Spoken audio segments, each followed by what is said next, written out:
name is Muchaneta to Napel, and I'm here with Simon Angel at the Sustainable Innovation Space, which is housed in the Key House. How are you today? Thank you, Muchaneta. Thank you for having me here. Yeah, I'm feeling great. So actually, this is the first day in the morning, and it feels great to see each other live again in this moment. Yeah, and it's quite busy. Yeah, it being the morning. I noticed, and beautiful weather in the outside, and people are going from one building to another. So yeah. I don't know if most of you know, but Sustainable Innovations is part of the Key House for quite a while now, and it draws so many people, wouldn't you say, to come in and learn about what it is that you're showcasing. Could you tell those who don't know what it is that you do here in the space? Sure, yeah, I would love to. Thank you. So, yeah, we are here in the Key House for several times, and each time we have some general thought or a general theme. And for now, the theme is, well, if you have the stories in a linear way, then we have some kind of development in the stories and in sustainable topics, technical topics, and awareness topics. And what we realized is that maybe the time is ready to create some kind of new awareness. And I call this a new awareness. Shall I talk a bit about it? Yes, please do. Because the new awareness, I noticed something special, that we are using the terms of recycle, rethink, react. And I noticed at some point I realized, well, it's not about re anymore, it's about pre. So we should pre-cycle, we should think about before we produce how to use the material when at the end of the lifespan. And we have to pre-think about situations in order to make a beautiful design with beautiful material, with beautiful existence in your household, for example. And so therefore we have to pre-act.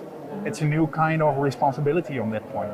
I like that, because I know a lot of us always think about how we can solve a problem that already exists. Yeah. But how about we look at it preventing that problem existing in the first place? Exactly, you get it right. The penny has dropped. Yes, I get it. Good. It makes sense. So it's kind of saying like we're going to the next level now. Yeah, the conversation is moving on. Yeah, the conversation is moving on. And I think, well, you have been around for years as well, and we are exactly what you're saying. We are always focusing on problems, and I think we have to pre-think and pre-act and pre-design on this thing. Not redesign, but pre-design. I mean, I like that idea, and I feel like it's time for all of us to be kind of reprogrammed to think before rather Maybe than after. Pre-program then. There you go, hashtag pre-program, guys. So tell me some of these exhibitors you've got here today. Can you show me who you've got or tell me who you have? Yeah, I would love to. So we have several kind of projects. Just to give you an overview, there are some projects with technical aspects. For example, the Motorskin team. Yes. They are with haptic and liquid solutions that if you push on a cushion, then the arm muscle will strengthen itself. Okay. But I can show you around afterwards. Yes. Then we have some projects that are connected or in dialogue with the natural elements. For example, the Sun Color project, which is a new fabric made out of fiber that responds on the sunlight. So it creates a new kind of awareness with this being outside and being this outside living as well. And we have some projects that are connected to natural elements. Yes. For example, the project of Leone van Deursen, she is working with bacteria and bacteria dyeing as well. Beautiful material and beautiful products that she made out of it. And she gives a good demonstration about what might be the next step of natural material and how to industrialize it a bit. Yes. I mean, I love the out-of-the-box thinking of these exhibitors, because a lot of us need to really think about what can we do next, and they are not afraid to say, how about using bacteria, or how about we use what we have around us to create something, you know? So what do you hope to be the outcome of this exhibition this season?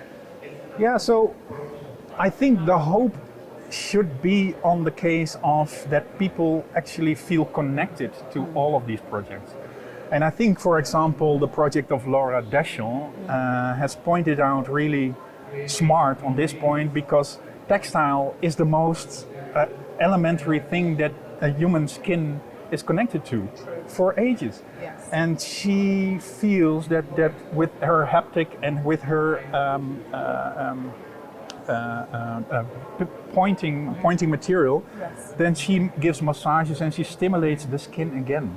Okay. And I think this is a beautiful bridge to reconnect or pre-connect with new experience as well.